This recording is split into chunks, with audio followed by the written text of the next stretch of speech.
আমার নবীজি যখন মৃত্যুবরণ করবেন, দেখেন নবীজি কেমন ভাবে মারা গিয়েছেন।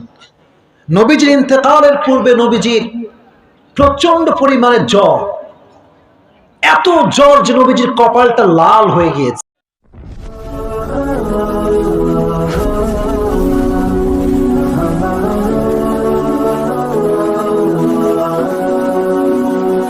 বলেছিলাম মা ফাতেমার কথা, উনি কি প্রকৃতপক্ষের মুসলমান হয়ে কবরে গেছেন কি যান নাই? গেছেন।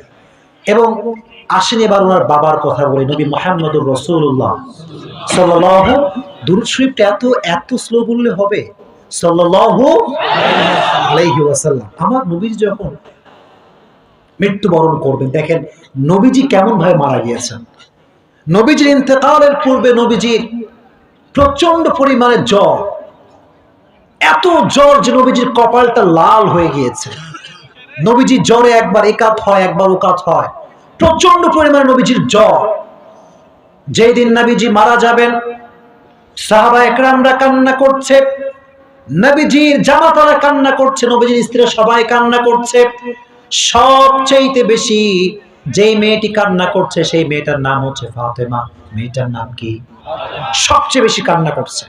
নবীজি যখন জ্ঞানে ফিরলেন, চোখটা খুললেন, ঝাপসা, বেশি একটা দেখতে পাচ্ছেন না নবীজি, এত জ্বর। দেখলেন যে কোনার ভিতরে আমার কলিজার টুকরা মেয়েটা সবচেয়ে বেশি কান্না করছে। উনি ডাকলেন যে ফাতেমা এদিকে আসো। বললো তোমার কানটা আমার মুখের কাছে নিয়ে আসো। কানটা যখন মুখের কাছে নিয়ে আসছে, নবীজি কি যেন বললেন ফিসির ফিসির করে, ফাতেমার কান্নাটা মুচকি হাসি দিয়ে পরিবর্তন হয়ে গেল।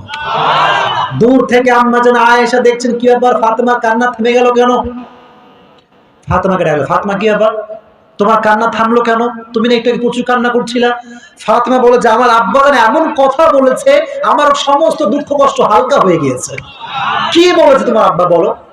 বলছে আমার আব্বা জান আমাকে এই কথা বলেছে, ফাতেমা তুমি কান্না করো না, আমার মৃত্যুর পরে সর্বপ্রথম যার সাথে আমার সাক্ষাৎ হবে সে হচ্ছে আমার মেয়ে ফাতেমা, তোমার সঙ্গে আমার সর্বপ্রথম সাক্ষাৎ হবে। সুবহানাল্লাহ, তোমার সঙ্গে আমার সাক্ষাৎ হবে, তুমি কান্নাকাটি করো না।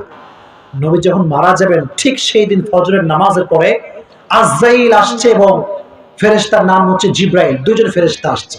কয়জন ফেরেশতা আসছে? এসে নবীর দরবারে আসছে। প্রথমে আসছে জিব্রাইল, এসে বলছে নবী হে, আজকে আপনার দরবারে এমন একজন ফেরেশতা এসেছে যে কারো কাছে অনুমতি চায় না, কিন্তু আপনার কাছে আসার পূর্বে অনুমতি চায়, আপনি আসতে দিবেন কি দিবেন না? যদি বলে আসো তাহলে আসবে, না চলে যাবে। সুবহানাল্লাহ। নবীজি বললেন অনুমতি দেওয়া হলো, নিয়ে আসো, যাও নিয়ে আসো। মালাকুল মউত আসলো। প্র্যাকটিক্যালি দেখাচ্ছে অভিনয় করে। দেখেন নবীজি এসেই কি হয়েছে, আহা তোমার মোবাইলটা নামাও না, দরকার নাই, সাইড হও, যেগুলো দেখতে পাচ্ছেন সাইড হও। আমরা শেষের দিকে আছি, এখন বিশৃঙ্খলা করলে হবে না, প্লিজ আপনারা দাঁড়ায় থাকেন। এই তো শেষের দিকে। আমরা রাগটা করছেন নাকি ভাই? বিরক্ত হয়ে গেছেন আপনারা? যখন নবীজির কাছে মালাকুল মউত আসলো, প্রথমে এসেই নবীকে বলল আসসালামু আলাইকা ইয়া রাহমাতাল লিল আলামিন। আল্লাহু আকবার। বলো নবী হে, ফ্রম আদম টু ঈসা, আদম থেকে নিয়ে ঈসা পর্যন্ত প্রত্যেকটা নবীর রূহ আমি কবজ করেছি, প্রত্যেকটা সাহাবীর রূহ আমি কবজ করেছি, কিন্তু আপনি প্রথম ব্যক্তি যাকে আমি প্রবেশ করেই প্রথমেই সম্মানের সালাম পেশ করেছি। সুবহানাল্লাহ। নবীজি বললেন আজরাইল তুমি কেন আমার দরবারে এসেছো, তোমার কাজটা কি? আজরাইল বলল নবী হে, আমি তো এমনি এমনি আসি না, আমাকে পাঠিয়েছে একজন। তিনি কে? আমাকে আল্লাহ পাঠিয়েছেন। কেন?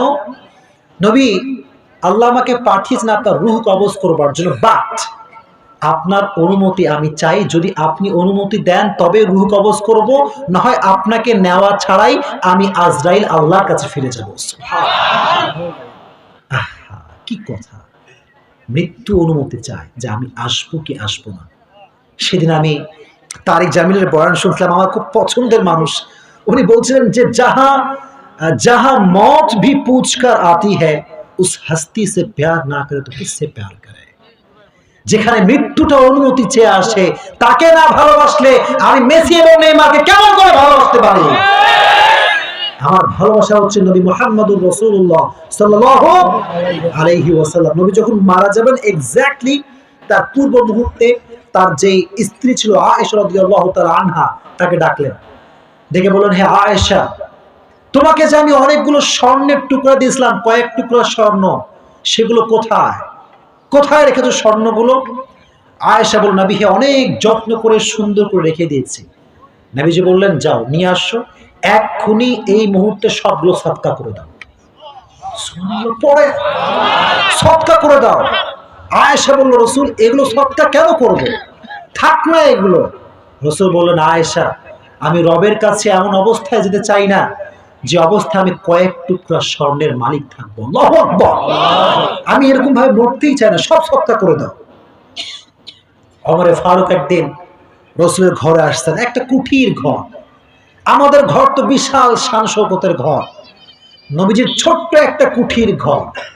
যখন আসছে ওমর, এসে দেখে কিরে, নবীজির ঘরে কোনো খাট নাই, পালং নাই, কোনো খেতা নাই, কোন বালিশ নাই, কোনো প্রকার কোনো বিশাল বড় জাজিম নাই, ল্যাপ নাই। নবীজি চাটাই ছিলেন, চাটাই চাটাই চাটা ধারালো হয় না, ধারালো হয় না চাটাই। নবীজি চাটায় শুয়ে আছেন, আর চাটায়ের ধারে নবীজির পুরো এই পিঠটা লাল হয়ে গেছে, লাল হয়ে গেছে। ওমর এসে, বাচ্চারা কান্না করে না, বাচ্চারা, ওমর বাচ্চার মতো হাওমাও করে কান্না শুরু করছে। রাসূল বললেন, ওমর তুমি কাঁদো কেন? ওমর কি হয়েছে, কি হয়েছে? ইয়া রাসূলুল্লাহ, আপনি সাইয়্যিদুল কাউনাইন, সাইয়্যিদুল মুরসালিন, গোটা বিশ্বের মানবতার মুক্তির দূত আপনি। আপনার ঘরে একটা কোল বালিশ নাই, খাতা নাই, ল্যাপ নাই, বিশাল বড় খাট নাই। নবী আমাকে একটা অনুমতি দেন, আমি খাট নিয়ে আসি, কম্বল নিয়ে আসি, ল্যাপ নিয়ে আসি, একটা অনুমতি দেন নবী আমাকে আপনি। নবীজি বললেন, ওমর, দুনিয়াতে আমি শান্তি করবার জন্য আসিনি। সুবহানাল্লাহ পড়ে। আমি যদি আল্লাহকে বলি, আল্লাহ উহুদ পাহাড়কে স্বর্ণ বানিয়ে দাও, আমার রব সঙ্গে সঙ্গে উপরে উহুদ পাহাড়কে স্বর্ণ বানিয়ে দিবে। আল্লাহু আকবার। দুনিয়াতে আমি শান্তি করবার জন্য আসি নাই। নবী যখন মারা যাবেন ঠিক তার মুহূর্তে একটা শব্দ বললেন, শব্দের নাম হচ্ছে আসসালাহ। বলেন কি বলছে নবী? ওমা মালাকাত আইমানুকুম, উম্মতের নামাজ ছেড়ে দিও না, এবং তোমাদের যে গোলাম বান্দি আছে এদের সঙ্গে খারাপ ব্যবহার করা যাবে না।